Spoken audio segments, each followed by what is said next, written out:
Hello, good morning everyone. I hope that everyone is doing well. और आज हम शुरू करने वाले हैं अपना चैप्टर 8, जो कुछ कुछ हम शुरू कर चुके थे, लेकिन लास्ट क्लास में थोड़ा सा हम आगे बढ़ गए थे, तो उसे भी हम कंटिन्यू करेंगे जितना हमने छोड़ दिया था। और आज कोशिश करेंगे कि इस चैप्टर को कंप्लीट कर दें और फिर आगे बढ़ें। ठीक है। तो कुछ कुछ टॉपिक्स मैंने आपको बता दिए थे यूनिटी एंड डाइवर्सिटी में। कुछ कॉन्सेप्ट्स आपको बताए थे, ये इमेज भी हमने देख ली थी। इन दोनों के बारे में भी हमने पढ़ लिया था। कुछ इंपॉर्टेंट क्वेश्चंस के बारे में हम जान चुके थे। रिलीफ और एपिक के बारे में पढ़ लिया था। और रिच डाइवर्सिटी का कॉन्सेप्ट समझा था। फूड फॉर ऑल का समझा था। फिर ये इमेज भी देख ली थी। टेक्सटाइल एंड क्लोथिंग भी हो गया था। अब हम फेस्टिवल गैलोर पे आ गए थे। ठीक है। क्लियर है इतना? तो वैरायटी ऑफ फेस्टिवल्स हमारे यहाँ ना बहुत अलग अलग तरीके की वैरायटी देखने को मिलती है। वैरायटी।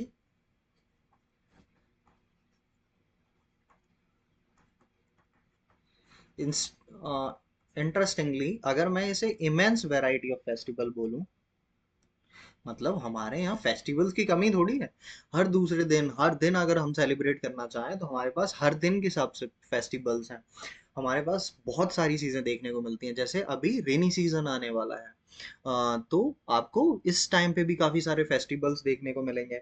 और हर समय हम कुछ ना कुछ फेस्टिवल्स देश के किसी ना किसी कोने में, किसी ना किसी तरीके से, किसी ना किसी पास्ट एपिक के थ्रू कुछ फेस्टिवल सेलिब्रेट करते रहते हैं। ठीक है। जैसे कि some common festivals but different names. अब आपको ये बताना है, गेस कर सकता है। Some common festivals but different names. मैं यहाँ पर लिख देता हूँ, common festival but different names. Which means festival तो एक ही है, लेकिन देश के काफी सारे हिस्सों में ना अलग अलग नाम से सेलिब्रेट किया जाता है। ऐसे किसी फेस्टिवल के नाम बारे में जानते हैं आप? जैसे कि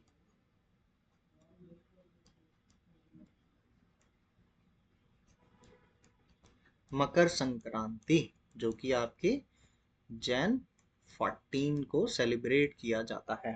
ठीक है। और मकर संक्रांति के बारे में सभी ने सुना होगा, जो कि जनवरी 14 को सेलिब्रेट किया जाता है। इसको ना देश के काफी अलग अलग हिस्सों में अलग अलग नाम से सेलिब्रेट किया जाता है। और इसकी शुरुआत, और इसको सेलिब्रेट क्यों करते हैं, हर एक जितने भी हमारे यहाँ फेस्टिवल सेलिब्रेट किया जाते हैं ना, सबका कुछ ना कुछ बड़ा रीजन होता है उसको सेलिब्रेट करने का। कुछ ना कुछ ऐसा रीजन होता है। कभी कभी कुछ रीजंस की वजह से हम उसे फेस्टिवल में कन्वर्ट करके एक त्योहार की तरह मनाना शुरू कर देते हैं। जैसे कि आपको रामायणा के बारे में याद होगा। रामायणा। तो राम जी क्या है, रावण का वध करके घर वापस आए थे, तो हम दिवाली सेलिब्रेट करने लग गए थे। ऐसे ही मकर संक्रांति को मनाने का कारण क्या है, कि यहाँ से शुरुआत हो जाती है। किसकी शुरुआत हो जाती है? हार्वेस्ट सीजन की शुरुआत हो जाती है। ठीक है।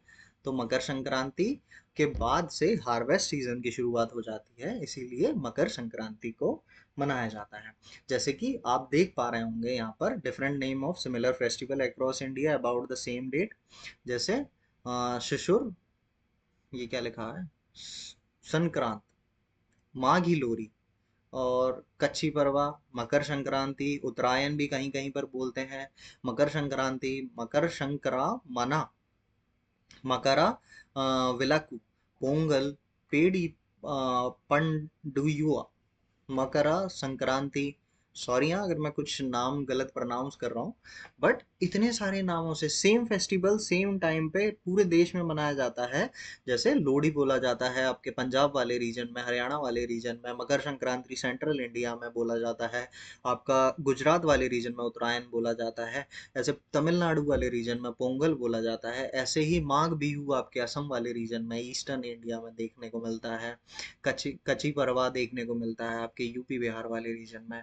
तो ऐसे एक सिंपल एक फेस्टिवल अलग अलग नाम से बहुत सारी जगह मनाया जा रहा है। सिंपल क्यों? क्योंकि यहाँ से बिगिनिंग हो रही है, किस चीज की बिगिनिंग हो रही है? हार्वेस्ट सीजन की बिगिनिंग हो रही है, इसीलिए। ठीक है। तो हमने हार्वेस्ट सीजन की बिगिनिंग को ही एक फेस्टिवल की तरह मनाना शुरू कर दिया।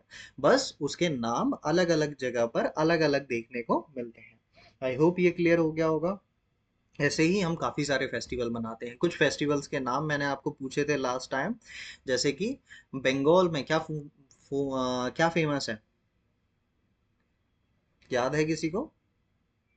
अच्छा, बंगाल में एक पूजा फेमस है, माता की पूजा है, मैं अभी बताऊंगा नहीं, नेक्स्ट क्लास में फिर कभी अपन डिस्कस करेंगे, कभी टॉपिक आएगा तो। लेकिन एक माता की पूजा के नाम से काफ़ी फेमस फेस्टिवल है, उसका नाम आप बताएंगे क्यों, कौन सी माता की पूजा होती है और कैसे फेमस किया है? जैसे हमारे यहाँ सेंट्रल इंडिया पार्ट में दिवाली सेलिब्रेट करते हैं, वहाँ पर वैसे उन माता की पूजा के रूप में दिवाली टाइप फेस्टिवल होता है, not Diwali but similar to Diwali, इतने हर्षोल्लास के साथ उतने बड़े लेवल पे सेलिब्रेट किया जाता है।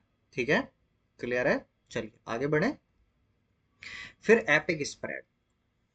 अब कुछ एपिक स्प्रेड, जो कुछ कहानियां, हमने एपिक का मतलब शुरू में ही पढ़ लिया था फर्स्ट क्लास में, अगर आपने को अभी भी क्लियर नहीं है तो प्लीज़ एक बार ज़रूर देख के आइएगा। ठीक है, तो स्टोरीज होती हैं ये एपिक, कुछ पुराने हीरोज की, कुछ ग्रेट पर्सनालिटीज की, जिनके बारे में हमें अपने बड़े बुजुर्गों से बुक्स में अक्सर कर पढ़ने को मिल जाता है। ठीक है, तो ये लिटरेचर हैं जो ऑफर करते हैं another fine illustration of unity in diversity, जिससे हमें यूनिटी इन डाइवर्सिटी के बारे में पता चलता है। India illustrate and extremely diverse. जो इंडिया का लिटरेचर है ना, वो बहुत बहुत ही डाइवर्स है। इंडिया का जो लिटरेचर है हमें बहुत ही डाइवर्स देखने को मिलता है। जैसे सिंपली एक एग्जांपल के रूप में,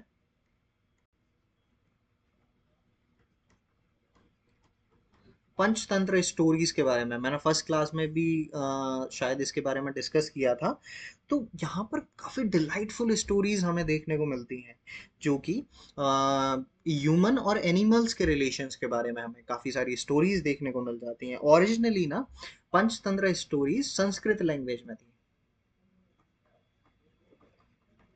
आज से लगभग 2200 ओल्ड ये हमें देखने को मिलती है। 2200 साल पुरानी ये स्टोरीज हैं जो आज भी रिलेवेंट है। ठीक है, और इंडिया की लगभग सभी लैंग्वेजेस में हमें ये देखने को मिल जाती है। ऑलमोस्ट एवरी लैंग्वेज, इंडिया की लगभग सभी लैंग्वेज में हमें ये स्टोरीज देखने को मिलती हैं। और इसके अलावा सिर्फ हमारे इंडिया में नहीं, आपके साउथ एशिया, आपका अरब वाला रीजन, आपका यूरोप वाला रीजन, आई होप ये रीजन आप लोग समझ रहे होंगे। साउथ एशिया, जो हमारा एशिया रीजन का साउदर्न पार्ट है उसे साउथ एशिया बोलते हैं। अरब वाला रीजन जो आपके एशिया का ईस्टर्न वाला पार्ट है, वहाँ पर अरब रीजन देखने को मिलता है।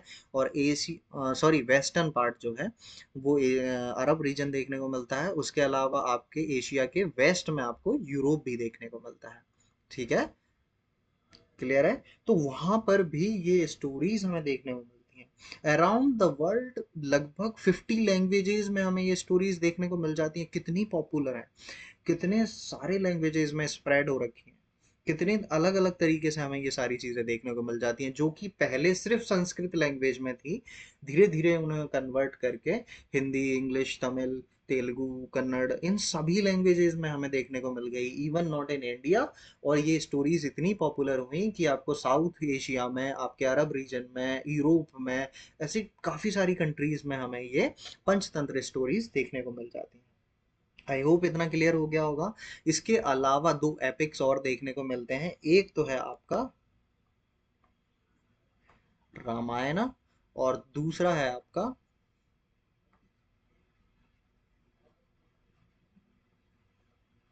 महाभारत। ठीक है, ये दो एपिक भी अपन को देखने को मिल जाते हैं। रामायण, आई होप मुझे बताने की ज़रूरत तो नहीं है, फिर भी मैं मेंशन ज़रूर करूंगा। रामायण किन की स्टोरी है? श्री राम की स्टोरी है, जहां पर वो डीमन रावण का वध करते हैं। क्यों वध करते हैं? क्योंकि वो उनकी वाइफ, जो उनकी धर्म पत्नी थी, उसे उठा कर यानी किडनैप कर कर ले गया था। उसको बचाने की पूरी स्टोरी हमें रामायण में देखने को मिलती है, जहां पर श्री राम डीमन रावण का वध कर कर अपनी धर्म पत्नी को बचाकर लेकर आते हैं और धर्म की स्थापना करते हैं।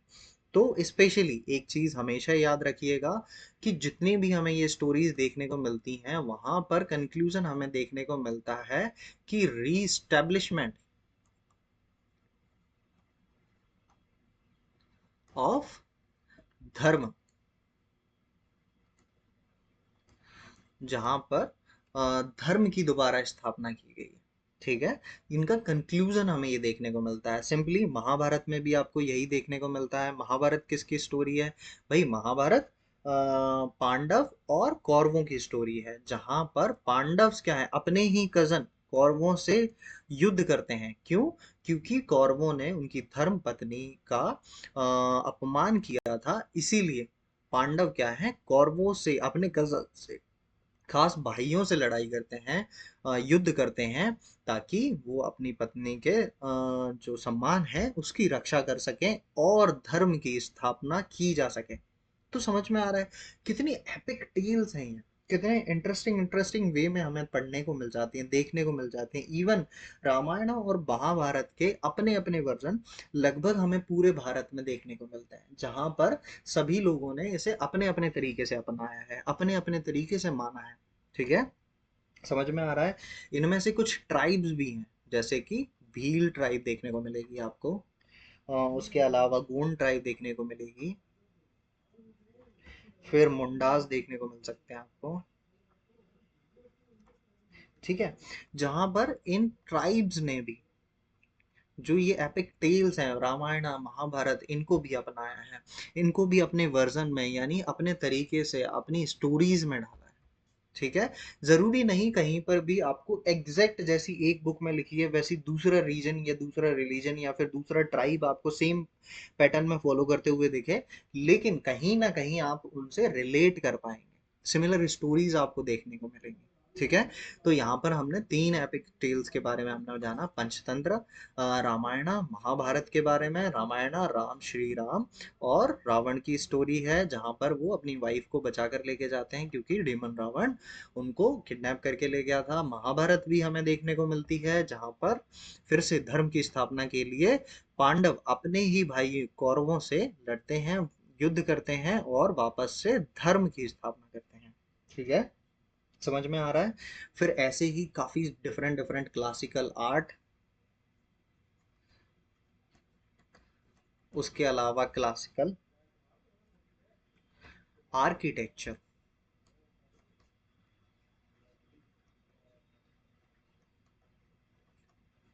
नीचे लिख देता हूँ, क्लासिकल आर्ट और क्लासिकल आर्किटेक्चर भी देखने को मिलते हैं डिफरेंट डिफरेंट रीजन में, डिफरेंट डिफरेंट तरीके से हमें ये सारी चीजें देखने को मिल जाती हैं। आई होप सारी चीजें क्लियर हो गई होंगी। कुछ स्टोरीज के बारे में, जितने भी लोग थे ना, अलग अलग सब ने अपने अपने वर्जन्स बना लिए। ठीक है, जैसे कि अगर आप देखना चाहें महाभारत का, जस्ट फॉर इंफॉर्मेशन, महाभारत जो एक टेल, एपिक टेल है, उसका तमिलनाडु में हंड्रेड्स ऑफ वर्जन आपको देखने को मिल जाएंगे। सिर्फ तमिलनाडु, तमिलनाडु वाले रीजन में हंड्रेड्स ऑफ वर्जन आपको देखने को मिलता है। तो पूरे भारत में कितने ही वर्जन देखने को मिलेंगे। वर्जन का मतलब होता है बच्चों अपना तरीका बताने का, किसी भी महान स्टोरी को बताने का अपना तरीका, वो कैसे रिप्रेजेंट करना है। कुछ थोड़ा सा अलग तरीके से कुछ लोग रिप्रेजेंट करते हैं, कुछ लोग थोड़ा और अलग तरीके से रिप्रेजेंट करते हैं। तो अपना अपना वर्जन सभी ने अडॉप्ट किया है।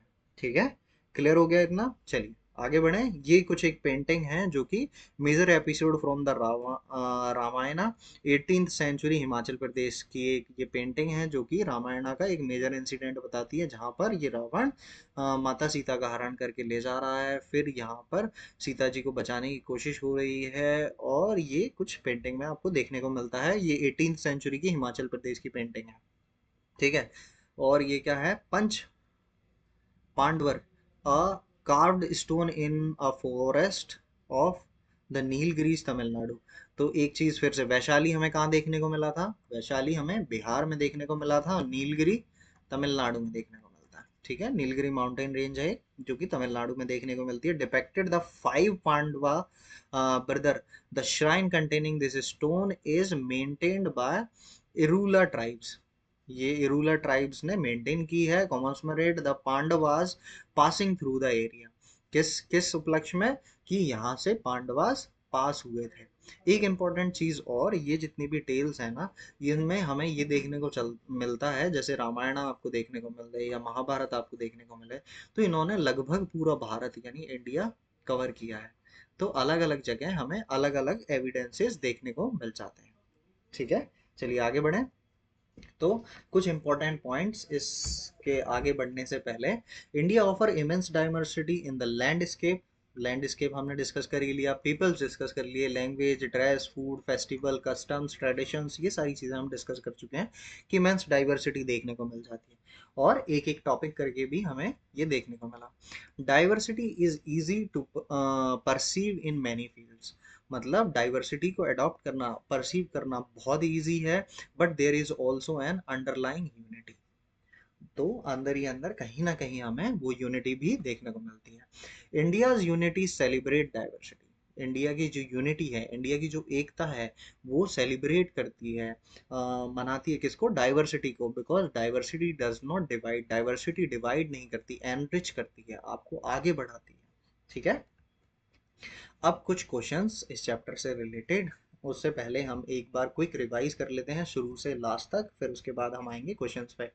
तो हम चैप्टर पढ़ रहे थे unity in diversity, many in one, और कुछ पिक्चर्स देखी, कुछ थॉट्स पढ़े, फिर उसके बाद हम 3 क्वेश्चंस के बारे में अभी तक पढ़ चुके हैं। सबसे पहले यूनिटी इन डाइवर्सिटी होती क्या है, फिर उसके बाद इंडिया डाइवर्सिटी का मोस्ट इंटरेस्टिंग पैटर्न देखा हमने, और फिर how do we make out the unity underlying the diversity. जो इतनी सारी डाइवर्सिटी है उसके अंदर यूनिटी कैसे लाई जा सकती है, उसके बारे में भी पढ़ा। रिलीफ और एपिक टर्म्स के बारे में जाना हमने। रिच डाइवर्सिटी डिस्कस की थी, जिसमें हम टॉप नॉर्थ से डीप साउथ तक ट्रेवल करके हमने देखा था डिफरेंट लैंडस्केप, लैंग्वेजेस, स्क्रिप्ट्स, आपके फूड, क्लोथ। ठीक है, इन सब के बारे में डिस्कस किया था। फूड फॉर ऑल में हमने अलग अलग सीरियल्स, पल्सेस, वेजिटेबल्स और आपके ऑयल्स, आपके स्पाइसेस, इन सब की चीज, इन सब के बारे में भी डिस्कस किया था। क्लियर है? और यहाँ पर देखा कि कहाँ कहाँ पर कौन कौन से फूड हमें अवेलेबल हो जाते हैं। टेक्सटाइल और क्लोथिंग में हमने साड़ी का एग्जांपल लिया था, और उसमें देखा था कि साड़ी के डिफरेंट डिफरेंट डिफरेंट काइंड के कैसे हमें देखने को मिल जाते हैं, कैसे पैटर्न चेंज होता है, कैसे वेविंग के तरीके चेंज होते हैं, कैसे कलरिंग के तरीके चेंज होते हैं, इवन वियरिंग, साड़ी वियरिंग के तरीके, पहनने के तरीके कैसे कैसे चेंज होते हैं। एक स्टोन रिलीफ के बारे में बात की थी जो कि वैशाली में देखने को मिलती है, जो प्रेजेंट डे में बिहार में अवेलेबल है, जिसमें एक वुमेन ने साड़ी पहन रखी है। फिर कुछ कलर ट्रेडिशंस के बारे में जाना, फिर साड़ी के डिफरेंट डिफरेंट यूजेस भी हमने देखे। फिर फेस्टिवल ग्लोर के बारे में आए, तो हमने देखा कि इमेंस वैरायटी ऑफ फेस्टिवल्स हमें इंडिया में देखने को मिलती है, जिसमें से एक मकर संक्रांति के बारे में भी जाना हमने, जहाँ जिसे अलग अलग नाम से देश के अलग अलग कोनों में मनाया जाता है, जो कि हार्वेस्ट सीजन की बिगिनिंग का मैसेंजर होता है। ठीक है, फिर उसके बाद एपिक स्प्रेड के बारे में जाना, जिसमें हमने Panchatantra stories, Ramayana stories, Mahabharata stories के बारे में जाना। फिर कैसे ये सारी टेल्स हमें ये बताती हैं कि इन सभी लोगों ने कैसे धर्म की स्थापना दोबारा की, कैसे और हम अच्छे व्यक्ति बन सकते हैं, कैसे हमारा कल्चर रिच है, इन सब के बारे में हमें बड़े डिटेल में बताती हैं। ठीक है, I also suggest you, if you get some time, extra time, you should read the Panchtantra stories. They are very interesting, very nice. You must read once. ठीक है, फिर उसके बाद हमने एक पेंटिंग के बारे में जाना। फिर उसके बाद हमने पंच पांडवन के बारे में जाना, जो कि नीलगिरी तमिलनाडु में देखने को मिलता है, जो कि ये रिप्रेजेंट करता है कि यहाँ से पांडवास गुजरे थे या निकले थे। फिर उसके बाद कुछ इंपॉर्टेंट पॉइंट्स भी हमने यहाँ पर पढ़े। अब आ गए हैं हम यहाँ पर क्वेश्चंस, एक्टिविटीज और प्रोजेक्ट पे। Conduct a class discussion on 2 quotations at the start of this chapter. जो स्टार्टिंग में हमने 2 कोटेशंस पढ़े थे ना, उनको डिस्कस कीजिए। जस्ट आपको डिस्कस करना है। Select a few stories from the Panchatantra. तो कुछ पंचतंत्र की स्टोरी सेलेक्ट कीजिए। Discuss how their message is still valid today. और डिस्कस कीजिए कि वो पंचतंत्र की स्टोरी आज वो भी उनका मैसेज कैसे वैलिड है, कैसे इंपॉर्टेंट है। Do you know of any similar stories from your region? क्या आपको कुछ ऐसी सिमिलर स्टोरीज के बारे में पता है जो आपके रीजन में आपकी दादी, नानी या किसी से भी सुनी हो? उसके बारे में भी बताइए। Collect a few folk tales, मतलब from your region and discuss their message. आप कुछ दादी नानी या कहीं से आपने कोई स्टोरी, बहुत अच्छी स्टोरी जिसका मैसेज बहुत अच्छा हो, वो सुनी हो, तो उसे डिस्कस कीजिए और उसमें क्या पॉजिटिव मैसेज मिला उसको भी बताइए। Is there any ancient story that you have been seen depicted through from a form of art? It could be sculpture, painting, dance, performance, movie. Discuss with your classmate. अब कोई भी एक पुरानी ऐसी स्टोरी जो कि किसी स्कल्पचर, पेंटिंग या डांस परफॉर्मेंस या मूवी के थ्रू रिप्रेजेंट की जा रही हो, उसके बारे में आप अपने क्लासमेट्स के साथ डिस्कस कीजिए। जैसे अक्सर कर आपने ड्रामा देखा होगा, रामायण अक्सर कर गाँव हमारे आज भी देहात एरिया में ड्रामा होता है रामायण का। बाकायदा पूरी शुरुआत से लेकर अंत तक रामायण परफॉर्म की जाती है। उसमें कुछ लोग राम बनते हैं, लक्ष्मण बनते हैं, अलग अलग वानर सेना बनाते हैं और पूरी रामायण की स्टोरी वो सुनाते हैं लास्ट तक। ठीक है, परफॉर्म करके दिखाते हैं। तो ऐसे ही आपको भी कुछ ऐसे एग्जाम्पल्स इकट्ठे करने हैं, उनके बारे में क्लास में डिस्कस करना है। ठीक है, discuss in the class the following quotations by Indian first prime minister. तो इंडिया के जो फर्स्ट प्राइम मिनिस्टर है, याद है कौन है? इंडिया के first prime minister Jawaharlal Nehru. When he travel to many parts of India before independence. तो उन्होंने कुछ बात बोली थी इंडिया के इंडिपेंडेंस से, पूरे इंडिया में जब उन्होंने ट्रेवल किया तो उन्होंने कुछ बात बोली थी और वो हम पढ़ेंगे और उसे आपको डिस्कस करना है क्लास में। ठीक है, everywhere I found a cultural background. हाँ, जहां भी मैं गया वहां पर एक कल्चरल बैकग्राउंड मुझे देखने को मिला। मतलब जो उन्होंने मैसेज बोला है, जस्ट मैं उसे कन्वर्ट करके बता रहा हूँ, आपको ट्रांसलेट करके बता रहा हूँ। which had exerted a powerful influence on their lives। जिसने, जो कल्चरल बैकग्राउंड उन्हें देखने को मिला, वो उनकी लाइफ में काफी काफी पावरफुल इन्फ्लुएंस कर रहा था, उन्हें काफी प्रभावित कर रहा था। The old epics of India, जो पुरानी स्टोरीज हैं इंडिया की, the Ramayana and the Mahabharata and other books, जैसे कि पुराने जो एपिक्स हैं, जैसे रामायण, महाभारत और कुछ पुरानी और किताबें, in popular translations and paraphrases were widely known among the masses, जो कि लगभग बहुत बहुत सारे लोगों को पता है। And every incident and story and moral in them was engraved on the popular mind and grave और enrich content to it. illustrate village would you know hundreds of verses by heart, and their conversation would be full of references to them or to some story with a moral enriched in some old classic।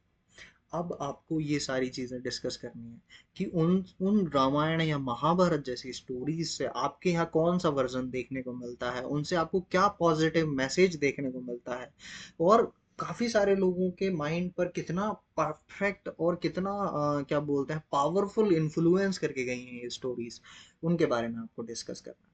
Clear है? इतना समझ में आ गया? I hope everything is clear to you and now you are well understand with the unity in diversity, कि India में कितनी सारी यूनिटी देखने को मिलती है, कितनी सारी डाइवर्सिटी देखने को मिलती है, फिर भी सभी इंडिया के लोग यूनाइट हैं। अपने religion, race, caste, place of birth, सभी चीज़ों से ऊपर बढ़कर वो भारतीय हैं। सारे धर्म एक हैं, सभी को एक मानते हैं, सभी लोग एक हैं, यूनाइट हैं, सब भारतीय हैं। ठीक है, और ये चीज हमारे नेचर में भी देखने को मिलती है। So anyone, if anyone says anything to you, please let them know that we are Indians despite of their religion, race, caste और एनीथिंग। ठीक है, वी आर इंडियन। तो कभी भी कोई आपको डिवाइड करने की कोशिश करे या कुछ भी ऐसी चीज हो, तो हमें हमारे कल्चर पर हमेशा गर्व था, गर्व है और गर्व रहेगा। I hope everything is clear to you और ये सारे टॉपिक्स आपको समझ में आ गए होंगे। कभी आपको टाइम मिले या फिर जैसे अभी समर वेकेशन चल रहा है, तो Panchatantra stories I must recommend everyone, एक बार ज़रूर पढ़ें। आपको काफ़ी सारी अच्छी स्टोरीज जानने को मिलेंगी, काफ़ी सारे अच्छे मैसेजेस पढ़ने को मिलेंगे, जो कि आपकी पर्सनैलिटी में भी, ओवरऑल डेवलपमेंट में भी काफ़ी हेल्प करेंगे। ठीक है। और ये चैप्टर इन्हीं शब्दों के साथ यहाँ पर हो गया है खत्म।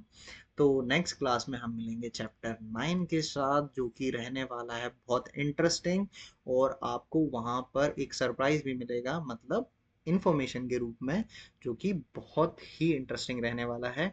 So stay connected, like share and subscribe, और सब्सक्राइब के साथ नोटिफिकेशन बेल ऑन करना मत भूलिएगा। जैसा कि आपको पता है सारी क्लासेस आपको मिलती हैं 10 AM पर, और इसके साथ साथ मैं नेक्स्ट क्लासेस भी शुरू कर रहा हूँ, क्योंकि ये काफ़ी लंबा खिंच गया है। तो नेक्स्ट क्लासेस भी मैं जल्दी ही शुरू करूँगा, तो उनके बारे में मैं आपको अपडेट कर दूंगा। बाकी आप सब्सक्राइब और नोटिफिकेशन बेल करेंगे तो आपको नोटिफिकेशन मिल ही जाएगा। सो जय हिंद, जय Bharat, and above all everything, जितना भी आप पढ़ रहे हैं कि रिवाइजिंग। ठीक है, अगर आप रिवाइज नहीं करेंगे तो सब कुछ क्या हो जाएगा, वैनिश हो जाएगा। वैनिश कैसे हो जाएगा, जैसे गधे के सर से सींग उड़ जाते हैं ना, वैसे वैनिश हो जाएगा। तो revision is the key. I am telling you with my experience, अगर आप रिवाइज नहीं करते हैं तो आप जहां आज हैं शायद कल भी वहीं होंगे, और शायद परसों भी वहीं होंगे, अगर आप कोई चीज़ रिवाइज नहीं करते। तो I must recommend you, weekly एक रिवीजन, कंप्लीट रिवीजन पूरे वीक का ज़रूर रखिए, वन रिवीजन। ठीक है। और मंथली, मंथ एंड पे 2 दिन ऐसे ज़रूर रखिए जहाँ पर आप पुराना कंपल्सरीली रिवाइज करेंगे। और रात में सोने से पहले, तो एक सबसे पहले सोने से पहले एक रिवीजन, फिर वीक में एक रिवीजन, फिर मंथ में एक रिवीजन, और एवरी थर्ड मंथ में एक रिवीजन। तो ऐसे आपको सारी चीज़ें ना एकदम क्रिस्टल क्लियर बनी रहेंगी। कभी आपको ऐसा नहीं लगेगा, कभी आपको एग्ज़ाम के टाइम पे अक्सर कर फील होता है, काफ़ी सारे बच्चे मेरे पास आते हैं, बोलते हैं सर एग्ज़ाम के टाइम पे ऐसा लग रहा है कि कुछ भी नहीं पढ़ा, कुछ भी याद नहीं आ रहा। इवन जो पढ़ा हुआ है, टेस्ट सीरीज भी लगाई हुई है, टेस्ट पेपर भी किए हुए हैं, वो भी हमें याद नहीं आ रहा है। उसका कारण यही होता है कि आपको ना वो कॉन्फिडेंस नहीं आ रहा होता है कि if you have multiple revision ना, तो आपको ये कॉन्फिडेंस बिल्ड करने का काम करता है। तो आप इवन सो भी रहे होंगे ना, अगर आपसे कोई जानकारी ले ली जाए, अगर आप इतना रिवाइज करके जाते हैं तो आप वो कभी नहीं भूलेंगे। ठीक है, क्लियर है? तो जय हिंद, जय Bharat, and keep revising. Thank you and have a nice day.